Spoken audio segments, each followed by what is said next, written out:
In this video, I'm going to share with you my secret flyer strategy that helped me get my first 50 customers. I typically wouldn't put this information out on YouTube. However, I want to help a lot of you guys out, especially people who are just starting, people who are struggling with their marketing.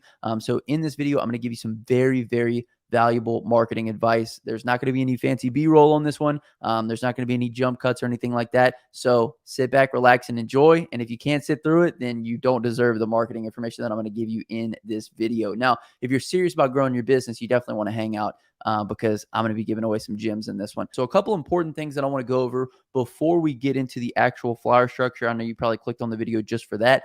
The things that I'm going to share with you in the front half are going to be just as important as this flyer structure. So first and foremost, you want to have more than one way of acquiring customers. This was a big mistake that I made early on in my business. I thought that if I just passed out enough flyers, I would get enough jobs and that would kind of suffice. But then as I kind of went along, I learned, oh, I can add on other ways of getting customers, and all those could kind of have a compounding effect for me and my business, and I could bring in customers from different avenues. So kind of the evolution of how that worked for me is I would pass out flyers, and then I learned, like, one customer is like, I'll go ahead and put you in the neighborhood Facebook group. Well, they put me in the neighborhood Facebook group, and then I got like 5 more customers off of that. So I was like, every time I get a job now, I should probably go ahead and try to get into the neighborhood Facebook group because that seems like a good way to get other customers. So first was flyers, then it was referrals. And then after that, I was like, started playing around with some Facebook ads. And slowly but surely, I kind of evolved to having more than one way of acquiring customers. But very important for you, for your business, develop a marketing plan that consists of more than one thing than just flyers. Secondly, you need to track every single customer. For about the first 2 to 3 years in my business, I didn't track any customers whatsoever. So I would literally spend hours every single week passing out all these flyers. Blood, sweat, and tears went into acquiring these customers for me to just go ahead and let them go by the wayside, to never call them back again, to never offer them my services again. And so when you run your business in this way, you're essentially starting from zero every single time that you have to acquire a new customer. And that's not how you want to be. And that's why we created Quote IQ. I'm going to show you a couple different tools within Quote IQ that I think you guys should take advantage of if you want to maximize the beginning stages of your business. So this is our dashboard right here. You guys can access this. This is the online version at myquoteiq.com. So first and foremost is keeping track of customers. That's why we have this lead source right here. Another huge thing is knowing where those customers are coming from. So we can see here that I've imported 5 total leads over the past 30 days. So a good thing about Quote IQ is keeping track of how many leads that I've imported into my business. I can then say 5 leads in 30 days. That doesn't sound very good. Obviously, I need to do something else to acquire more customers. The other thing is once I got multiple different ways of acquiring customers, I didn't know where they were coming from. So as you can see here within our lead source pie graph, we're getting referrals, we're getting current customers, we're getting Facebook customers, we're getting Google customers. And this is so important because if you're spending money on Facebook ads, if you're spending money on flyers, if you're spending money on yard signs, you need to know how much money you're spending versus how much return you're getting on that. So that way you can better allocate your ad spend and you can better allocate your resources and your time. So having a tool like this is not only going to allow you to know how many new contacts you've imported into your database, it's also going to allow you to know where those contacts came from as well. So if you don't already have a way to keep up with customers and to track where they're coming from, you need to go ahead and check out Quote IQ. It's going to be linked in the comment section description. There are other tools that you can use out there, but I think Quote IQ is the best, obviously. The other thing that you're going to want to keep track of, especially early on in your business, is how much money you are putting out in order to acquire customers. So for example, if you have 3 different ways of acquiring customers, let's say it's flyers, Facebook, and yard signs,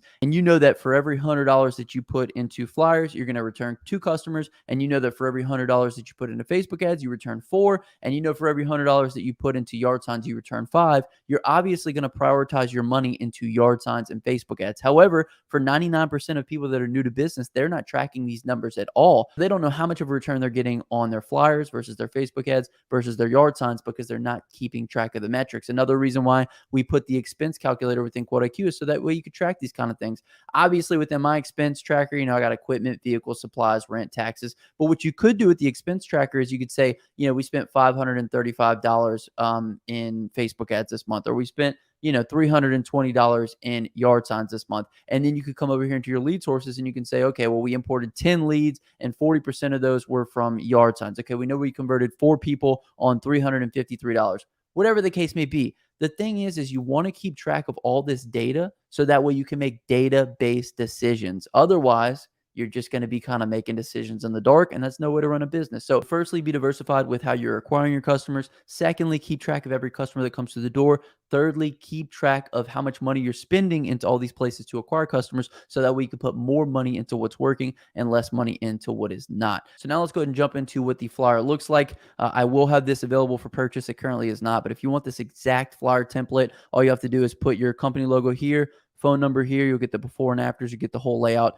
Just comment down below, I want it, and then I'll send you a link whenever I have the purchase link available for it. All you'll have to do is, like I said, put that information in, and you can just run with it. This went through a couple different renditions with the editor to get it exactly how I wanted it. So I'm going to share with you why it's the best with regards to structure so that we can recreate one on your own. However, if you want to skip all that and just purchase this one, comment down below, I want it, and then I'll send you a link. But let's go ahead and get into the different facets that make this the best flyer. Now, when I first started, it didn't have all these different elements, but as I learned marketing and as I learned things that work with regards to marketing, I figured out some different things. So first and foremost, the biggest piece is you should be able to remove any context from this flyer and be able to tell exactly what it is. So if we remove like this bottom half here, clearly from the picture, you can see that this is pressure washing. If I remove the top half, the before and after pictures are pressure washing. And if I remove the top and that, you can see house wash, driveway, and roof wash. And basically why this is because when someone sees it within a split second, they're going to be able to make a decision on whether or not this pertains to them or not. And if it's overcrowded with words and it's very difficult to tell what basically is being offered, they're just going to toss it out immediately. So removing any context from it, we should be able to tell exactly what the service is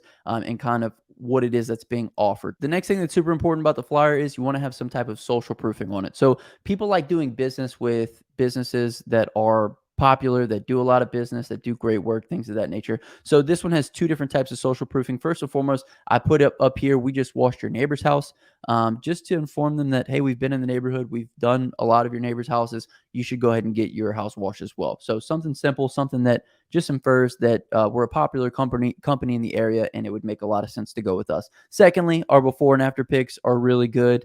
And that kind of adds to the social proof and kind of it's a good display of what our work is. The next thing your flyer should do is do a great job of conveying the benefit of your service. And that's another importance of the before and after. First and foremost, they social proof. Secondly, they convey the benefit, right? Because when a customer's making a decision on whether or not, they want to get their house washed, the roof washed, their driveway cleaned, well, really, what's it going to look like? What's it going to feel like? And what are the reasons why people make buying decisions? They need to be able to see the difference that's going to be made whenever they go ahead and opt into the service. And so I'm going to try to get this real close here. As you can see, these are my starkest before and after pictures that I have. They just do a great job of conveying the difference between what it looked like before and what it's going to look like once we're done. So next, as we move down the flyer, you're going to notice a call to action here. So 20% off when you call or text today. A big mistake that I see a lot of people making with their flyers is they don't put an end date to the call to action. So it's important for us to give the person a reason to call us immediately. And so essentially,